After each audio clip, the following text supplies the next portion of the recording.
Western Australia. When most people head north out of Perth, they head up the coast via Geraldton, Carnarvon, etc., or they go up through the Great Northern Highway. But there is another way north not too many people know about. Normally when I go away, I take the caravan, but on this trip, this is going to be my accommodation. This is going to be interesting. So if you're looking for a holiday that's a little bit different, away from the crowds, this might be right up your alley. So while I run the intro, go down and hit that subscribe button and the bell next to it, and that'll let you know when I've uploaded another video.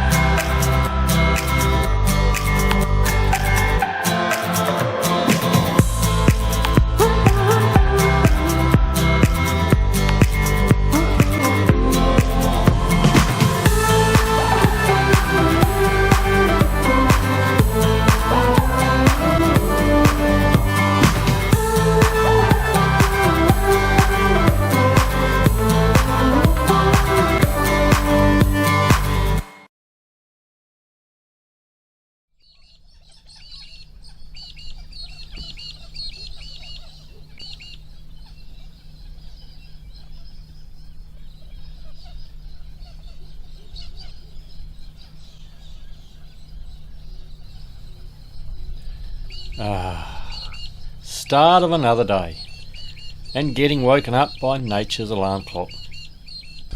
Just never really been able to find the off switch. Oh, come on, you can't tell me the idea hasn't crossed your mind a couple of times. We stayed last night at the Murchison Settlement caravan park. There's a great patch of grass to put your tent on.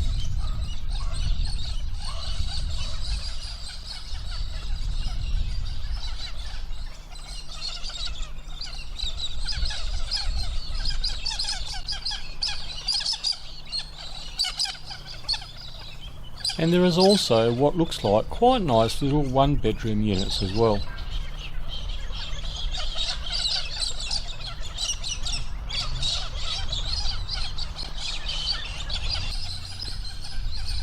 We got a non-powered site right next to the gazebo with a couple of barbecues and a sink with hot and cold water. This is where we cooked our dinner last night. Well, we're spending tonight at the Murchison Settlement. It's going to be a bit cool tonight, and the plan was that Melanie was supposed to be cooking dinner. That didn't work out that way. I did cook dinner! Yes, I can tell you're cooking dinner. I cut the onions and buttered the bread. Cut the onions and butter the bread, yeah, you're doing well. I'm supervising. Yeah, supervisor at the back. You're doing well, Jacinta. You've done this before, obviously. I haven't, no. This is my first time using a barbecue. Oh. You've cooked sausages before? Oh yeah, I cook sausages. Oh, there you go. But I always One do up it in on like Melanie. my George Foreman grill. Did you notice how this one is missing a bit of skin? We're just debating who's going to have the piece with the alfoil. It's okay, no, I took the alfoil off. There's no alfoil. We're good. Oh, okay. Yeah. Well, it's looking good. Oh, good. Simple tea tonight. Not sticking as much anymore. No, your cooking skills will be on YouTube. My Yeah, lack you of. You can prove to your mother that you did cook on a barbecue. Yeah. Oh, there's proof! I'm wondering if I should. Two firsts. First time camping, first time cooking on a barbecue. Yeah. No, they've had a few. First time sleeping in a tent that wasn't in a backyard. Yeah. What else was Yeah, there? there was a few. Staying in a caravan park. Yeah, she'd never showered in a caravan park before. Yeah. Question's got some money in it.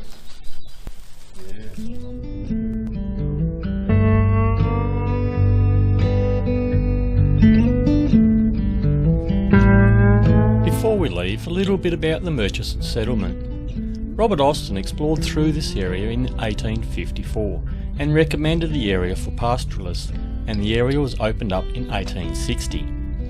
The area was well known for some of the best wool in the world, fetching some of the highest prices on the London market, which at the time was the world's biggest market.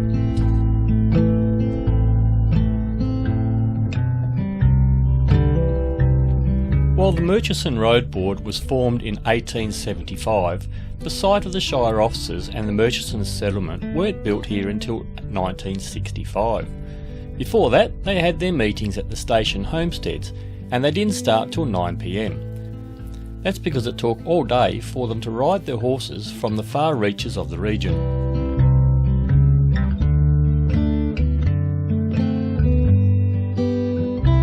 Although the Shire was formed in 1875, it wasn't recognised as a settlement till 1988, and it's the only Shire in Australia to not have a single township in it. In the whole Shire, there are about 160 people living in 69 dwellings spread through almost 49,000 square kilometres of land.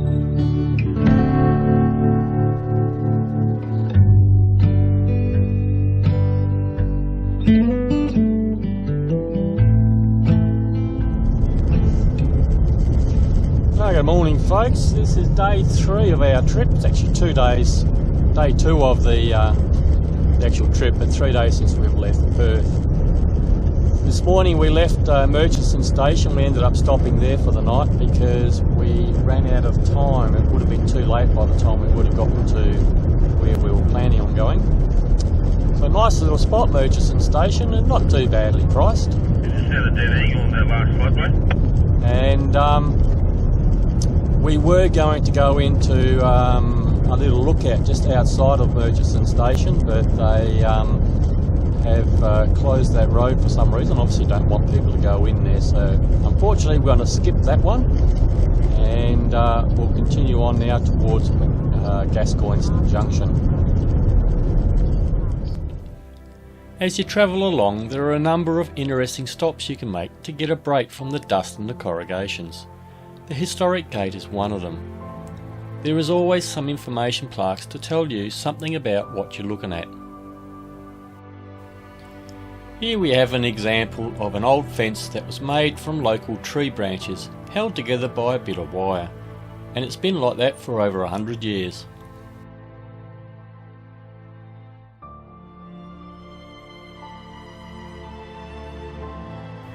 Here is another one of the many restored wells from the past.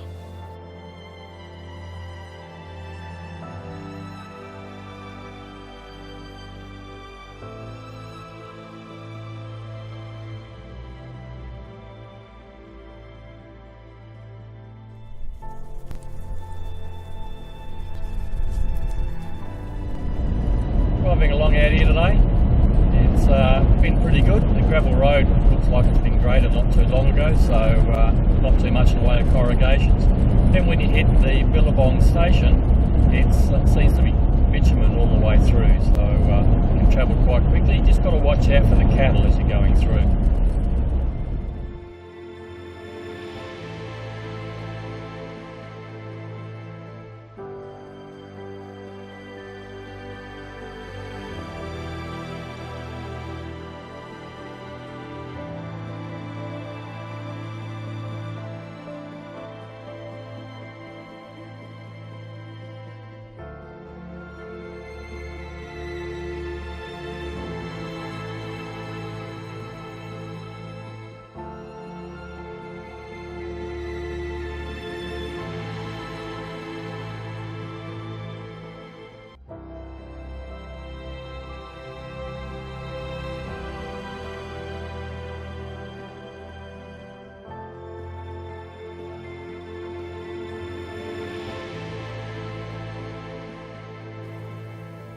Approximately 150 kilometres north of the Murchison Settlement on the Carnarvon-Mullawa Road is Bilung Pool.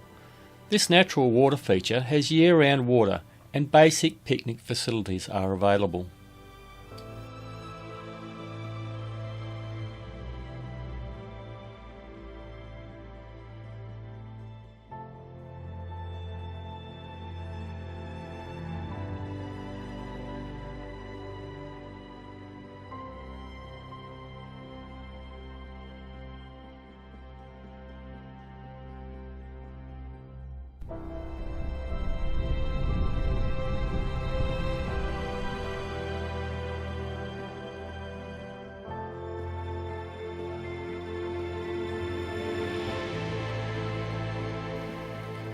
Now this would be an amazing spot for a couple of nights camping.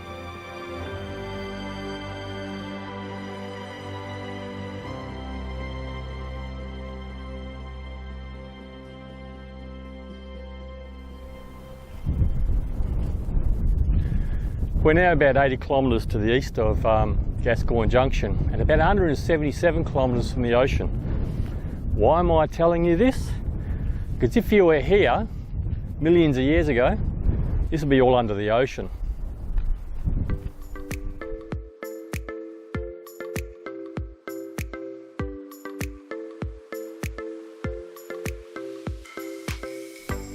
Nice little stop along here is to stop and just have a look, see if you can find some of these fossils. They're in the rocks here. I think I've got some here. I'm not really sure what I'm looking at, but there's some markings in the rocks and they could be bits and pieces left over of fossils from way long ago, from the seashells. They are hard to find. I do have a few words from an expert.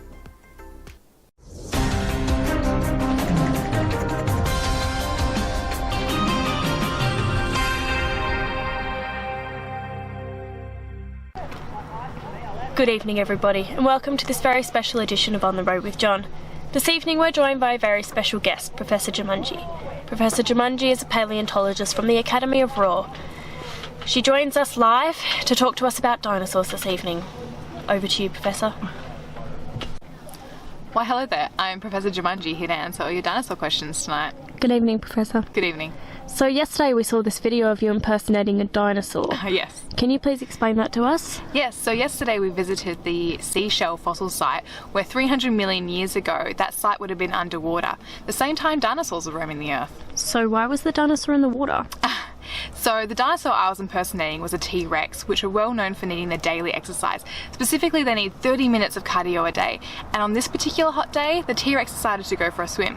However, we now know that the T-Rex cannot swim, and that is how they went extinct. Huh.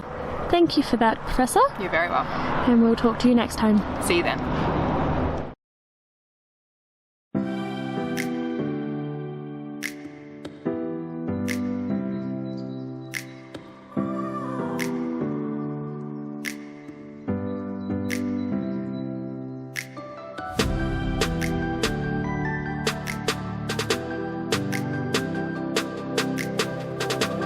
While our mate Francis Gregory passed through the Gascoyne Junction area in 1858, it wasn't until 1884 before a police station was built to service the local pastoralists. Then in 1911, the Junction Hotel was built. In 1938, the road board of the time asked for the name to be changed from the Junction to Gascoyne Junction, which it's known as today. In 1965, the town got its own water supply and the first school was purpose-built.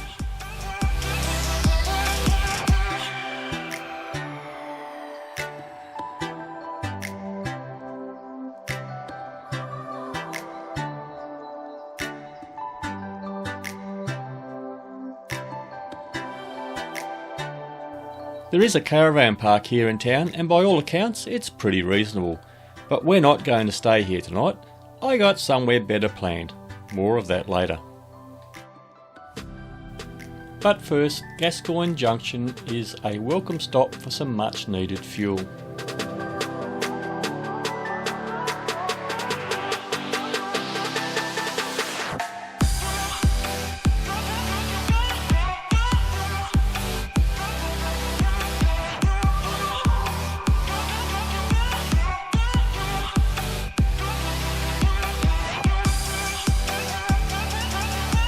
As we head out of town, we cross the mighty Gascoyne River before it's back onto the gravel again. The Gascoyne River, while not big in depth, it's pretty wide and during floods carries a massive amount of water. And when the top is dry, there is still water travelling along underground.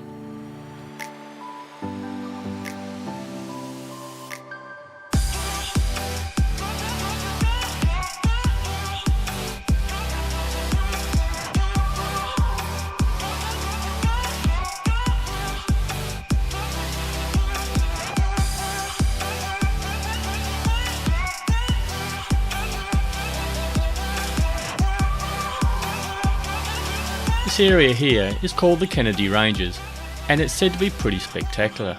And this is where we're staying tonight. The ranges were formed a very long time ago, when this was all underwater. Rocks and sediment were dumped here and then compressed.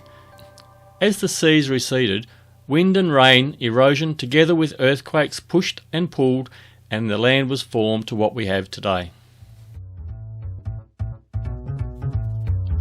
When we arrived here, we went to the camping grounds where we were met by the park caretaker.